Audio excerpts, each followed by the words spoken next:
빌립보 교회의 가족들에게 편지를 쓰고 있는 사도 바울이 지금 로마의 감옥에 갇혀 있습니다.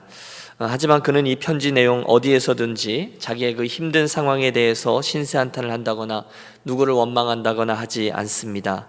오히려 지난 시간의 말씀 1장 12절의 말씀처럼 형제들아 내가 당한 일이 도리어 복음 전파의 진전이 될 줄을 너희가 알기를 원하노라 이렇게 말하면서 자기가 이렇게 감옥에 갇히게 된 일로 인해서 오히려 복음 전파의 진보가 일어나고 있다는 사실을 기뻐하고 있습니다.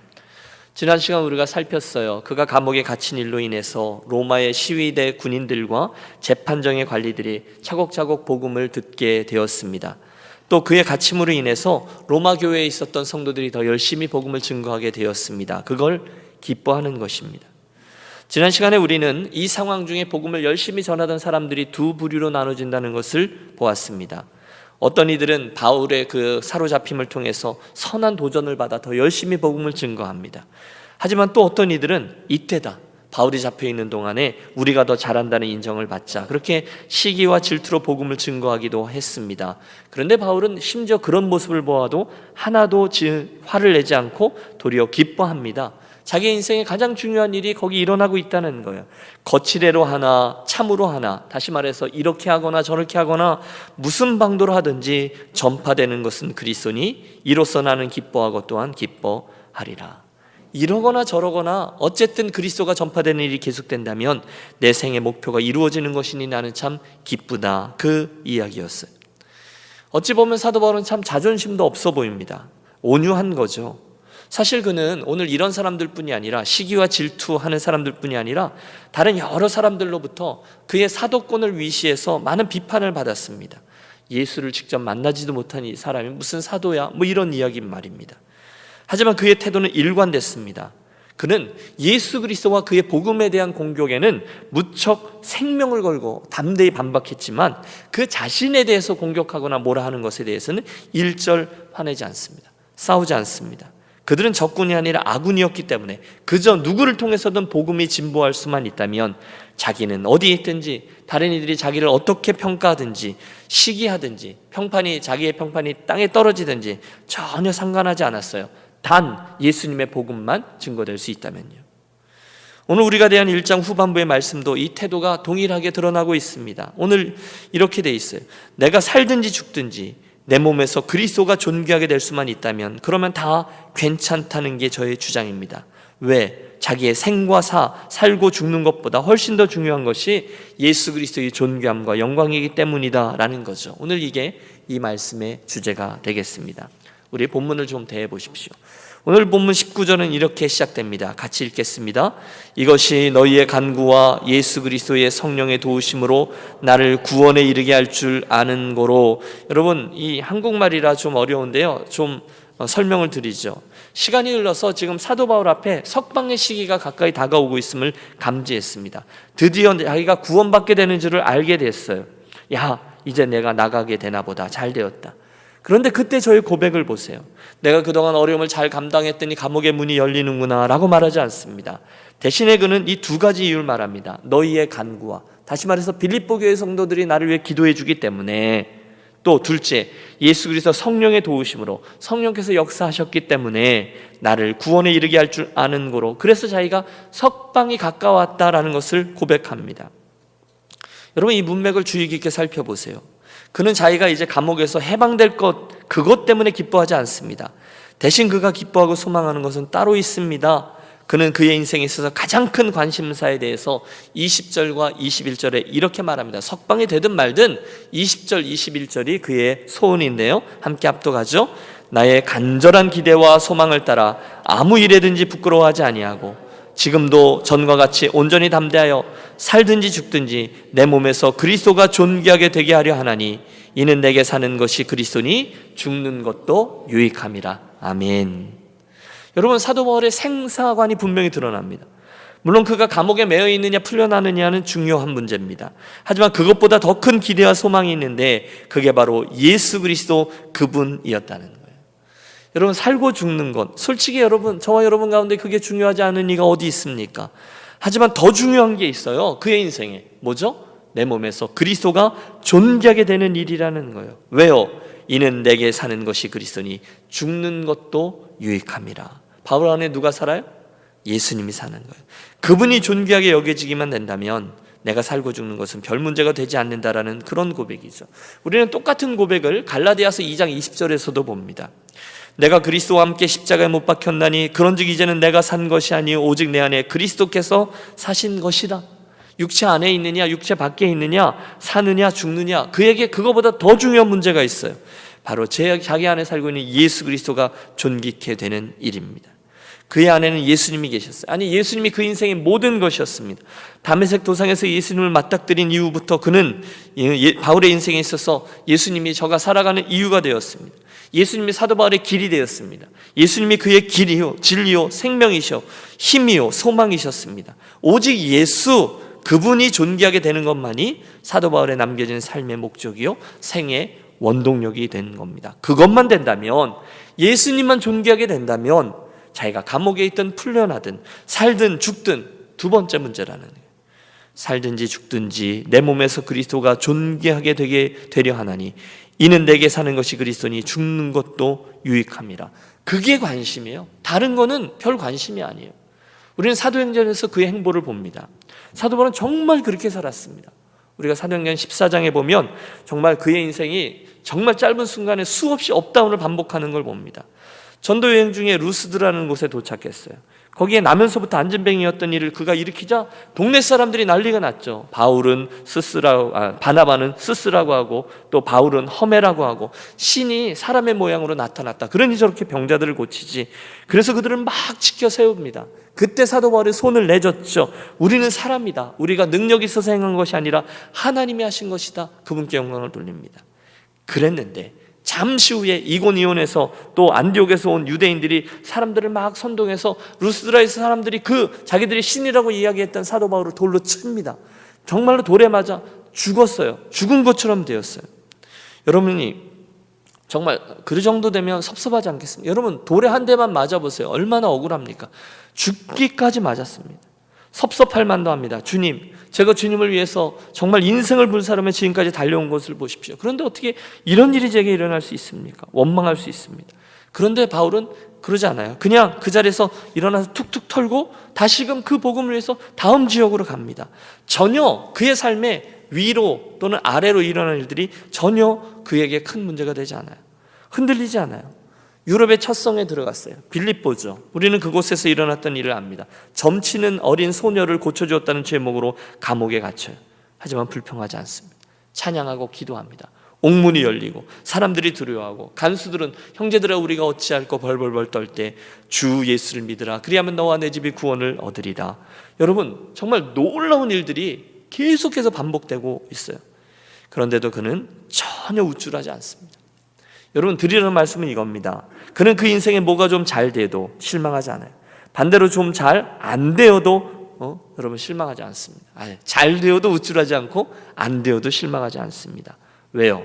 그의 관심사는 오직 하나, 살든지 죽든지 내 몸에서 그리스도가 존귀하게 되게 하려 하나니 이는 내게 사는 것이 그리스도니 죽는 것도 유익함이라. 오직 예수, 그것이 그의 모든 시선을 붙들고 있었기 때문에 무슨 일이 일어나서 무슨 변동이 일어나도 결국 그분이 영광을 거두시고 그분이 존귀의 여김을 받을 수만 있다면, 여러분, 이게 사도 바울의 궁극적인 관심입니다. 그러니 감옥에 있거나 나오거나 살거나 죽거나 그게 그에게는 별로 중요하지 않다는 고백이에요. 여러분, 정말 그러하나요? 사랑의 원자탄 손장원 목사님은 아실 겁니다. 자기의 두 아들을 쏴 죽인 공산당 청년을 결국은 용서하고 그를 양자로 삼죠. 그 양자가 되니 아들이 또 목사가 되죠. 그 목사님의 사랑 이야기, 우리가 한국 교회사가 가지고 있는 놀라운 간증입니다. 총신대의 권성수 목사님, 그 교수님의 빌립보서 강해집을 보면 그 손양원 목사님의 맏딸 손동희 여사의 신앙 고백이 인용되어 있습니다. 제가 원문을 그대로 좀 소개해 드리죠. 큰 오빠는 손을 묶어서 데려가고 작은 오빠는 두 손을 들라 해서 사형장으로 데려갔다. 그들은 큰 오빠에게 야 이놈들아, 이래도 예수 사상 못 뽑아버리겠느냐? 지금이라도 예수 사상 뽑아버리고 우리와 같이 협력하겠다면 용서하마. 어쩔 테냐? 윽박질렀다. 그러나 큰 오빠는 내 목을 뽑을 망정 내 신앙을 뽑을 수 없다. 너희도 이런 악한 짓 하지 말고 예수를 믿으라. 당차게 대답했다. 그러자 뒤에서 누군가가 할 수 없다, 쏘아라고 했다. 작은 오빠가 달려들어 여러분, 우리 형은 장자입니다. 부모님을 모셔야 합니다. 형님 대신 날 쏘고 형님은 살려주십시오라고 애원했다. 그러자 큰 오빠가 동신아, 너 왜 이러니? 널 죽이려고 그러는 게 아니니 넌 얼른 가서 내 대신 부모님 잘 모셔야 한다라고 말했다. 이렇게 죽음을 놓고 두 형제가 눈물겹게 실강이를 벌이는데 작은 오빠를 강제로 떼어나고 큰 오빠 눈을 수건으로 가렸다. 최후가 가까운 줄 안 오빠는 너희들 회개하고 예수 믿으라. 난 지금 천당에 간다. 너희들 그 죄값을 어찌하려 그렸느냐라고 말했다. 이 말을 들은 그들은 오빠에게 총을 겨누고 방아쇠를 당겼다. 큰 오빠는 아버지여 내 영혼을 저들의 죄를까지 말을 잇고는 그만 쓰러졌다. 이 광경을 본 작은 오빠는 잡고 있던 손을 뿌리치고 달려가 피 흘리고 쓰러진 큰 오빠를 껴안고 울며 형님은 이제 천당으로 갔습니다. 나도 형님 뒤를 따르렵니다라고 울부짖었다. 무리 중 한 명이 저놈도 죽어야 하겠다고 하자 작은 오빠는 나도 형님이 간 천당에 가겠다. 내 신앙도 형님 신앙과 똑같다며 두 팔을 벌리고는 나도 우리 주님처럼 십자가로 팔을 벌렸으니 자 쏘아라라고 외쳤다. 저놈은 형보다 더 지독한 놈이구나, 쏴라. 여러분, 그러면서 스토리가 이어지는데요, 손양원 목사님의 두 아들의 순교 장면 이야기를 대면서 사도 바울의 이야기가 그대로 생각납니다. 살든지 죽든지 오직 그리스도만 존귀하게 될 수만 있다면, 여러분, 그게 그날 감옥 속에 있던 바울의 관심이었어요. 얼마 후에 감옥에 나오게 된다는 걸 저가 성령님 때문에 알고 있어요. 하지만 그게 기쁘다는 것보다 그분의 이름이 존귀하게 되는 일, 그게 기쁘다, 거기에 관심이 있다라는 고백이죠. 여러분, 사도 바울의 이 이야기를 어떻게 들으십니까? 손양원 목사님 아들들의 그 순교 이야기, 저와 여러분은 어떻게 들으십니까? 어떠세요? 우리는 혹시 예수님의 이름 때문에 손해를 본다거나 고난을 당하거나 순교를 한다거나, 그것보다는 예수를 믿는 것으로 인해서 유익을 얻거나 영광을 얻으려고 또 내 이름이 좀 더 드러나기 위해서 그렇게 살아가고 있지는 않습니까?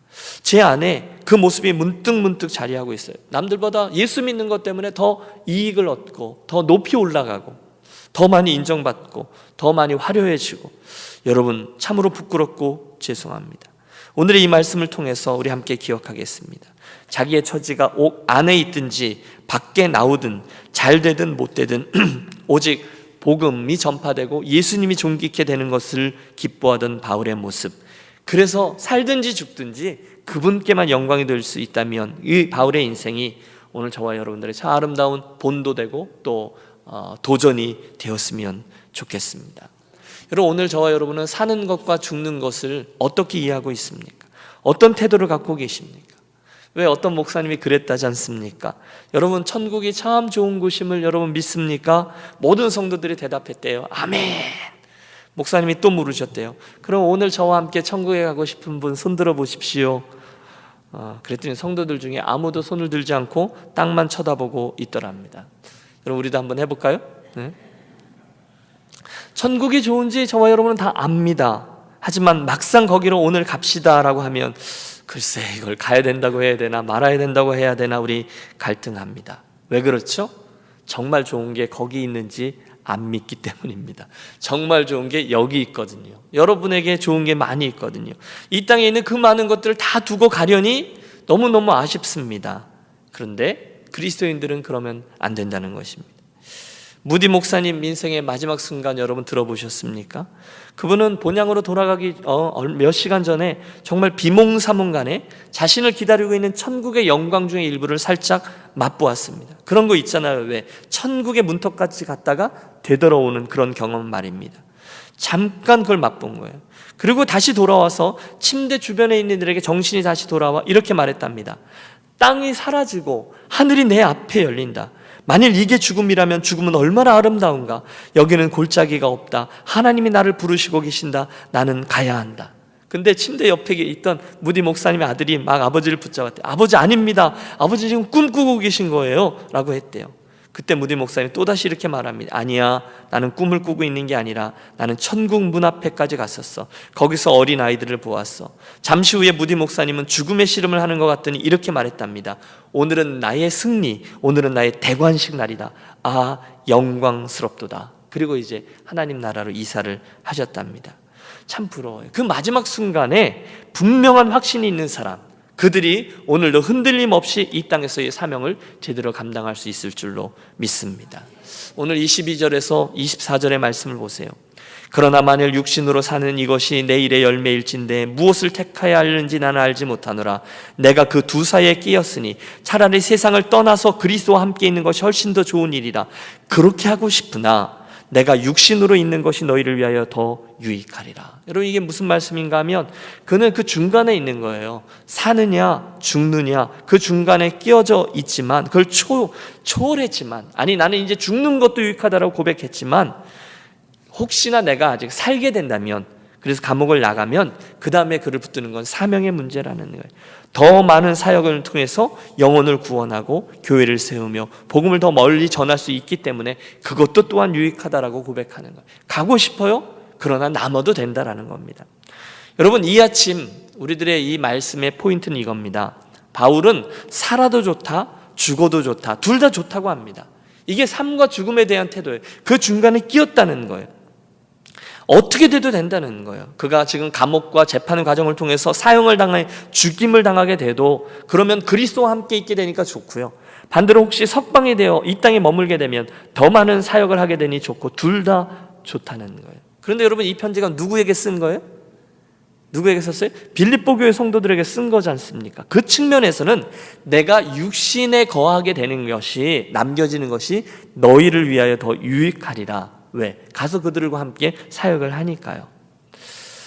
여러분, 사도 바울은 이제 25절 26절을 보면 아마 성령님이 가르쳐 준 것 같아요. 이제 자기는 이제 감옥에서 해방되어서 그 빌립보 교회 성도들과 함께 거하게 될 거라는 사실을 알고 있었습니다. 그리고 그때 그 기회를 통해서 교회를 세우고 성도를 더 온전케 하며 하나님 나라를 위해서 내가 더 살아가게 될 거다. 그것 때문에 하나님이 생명을 연장시켜 주는 것이다라는 것을 알게 되었습니다. 그리고 그는 그렇게 살았습니다. 사랑하는 여러분, 이 아침에 이 말씀은 우리들에게 그리스도인이라면 마땅히 가져야 된 삶과 죽음에 대한 바른 태도를 가르쳐주고 있습니다. 바울은 살든지 죽든지 그걸 초월해서 그리스도의 존귀함을 가장 귀한 것으로 여기고 있었습니다. 여러분, 개인적으로 그는 지금 당장 천국에 갔으면 좋겠다고 생각했습니다. 하지만 반대로 이곳에 남아서 사명을 좀 더 감당하는 것도 괜찮다고 말합니다. 이유는 하나죠. 살든지 죽든지 그분만 존귀케 되어지면 바로 그것입니다. 여러분은 어떠십니까? 여러분, 우리 이 질문을 던지고 오늘 기도하며 나아가겠습니다. 오늘 저와 여러분은 삶과 죽음에 대해서 어떤 태도를 가지고 있습니까? 혹시 그리스도인답지 않게 죽음에 대해서 두려움을 갖고 계신 분은 아니 계십니까? 아니면 주님 앞에 내가 서면 안 된다, 너무 부족하다 해서 두려움을 갖고 또는 아쉬움을 갖고 있지는 않습니까? 이 땅 이후의 삶에 대해서 불안해하고 계시지는 않습니까? 함께 기억하겠습니다. 그리스도인들은 주님께서 하신 약속의 말씀을 믿는 사람들인 줄로 믿습니다. 주님이 예비하신 처소를 우리는 믿어요. 너희는 마음에 근심하지 말라. 하나님을 믿으니 또한 나를 믿으라. 내 아버지 집에 거할 곳이 많도다. 그렇지 않으면 너에게 일렀으리라. 내가 너희를 위하여 처소를 예비하러 가노니. 이게 멘션이거든요. 가서 너희를 위하여 처소를 예비하면 내가 다시 와서 너희를 내게로 영접하여 나 있는 곳에 너희도 있게 하리라. 여러분, 그리스도인은 이 땅에서의 삶과 죽음 이후의 천국에서의 삶을 한 줄로 연결해서 믿고 사는 사람입니다. 사도 바울도 23절에서 그의 죽음에 대해서 이야기할 때 떠나서라는 단어를 썼어요. 내가 삶과 죽음 사이에 끼었으니 떠나서, 인생을 마치고 떠나서. 그런데 그게 단절이 아니에요. 그 떠나서라는 단어의 뜻이 원래 해체하다 이런 뜻이거든요. 끝, 단절이 아니라 해체한다는 거예요. 뭘 해체시키느냐? 이 삶을 해체시켜요. 여러분, 이게 그 당시로 가보면 로마의 군인들이 전쟁을 하다가 한 곳에 진지를 치고 그곳에서 머물며 전쟁을 하다가 다른 곳으로 이동할 때 그 텐트를 해체하잖아요. 이동을 위해서요. 그 단어가 바로 이 단어입니다. 왜 해체합니까? 이사 가느라고. 또 배가 출항하기 직전에 그 선창에 묶어있던 그 로프를 마지막으로 이렇게 풀잖아요. 그게 해체인데 그 단어도 이 단어를 썼어요. 사도 바울이 이 땅에서의 삶을 단절하고가 아닙니다. 해체하고, 끝이 아니에요. 이 세상을 떠날 때 이별이 아니라 새 출발인 겁니다. 해체하고 새로운 삶으로 출발하는 거죠. 여러분, 성도는 어느 날 이 세상을 떠날 겁니다. 여러분도 떠날 것이고 저도 떠날 것입니다. 그러나 그건 끝이 아니라 출발입니다. 세상은 죽음을 끝이라고 보기 때문에 절망이지만 우리는 출발이기 때문에 소망이라고 말합니다. 사도 바울에게는 그 소망이 있었어요. 그렇기 때문에 이 땅에서 살든지 죽든지 이건 별 문제가 안 된다는 거예요. 예수님이 살고 있기 때문에, 그분이 존귀하게 되기 때문에.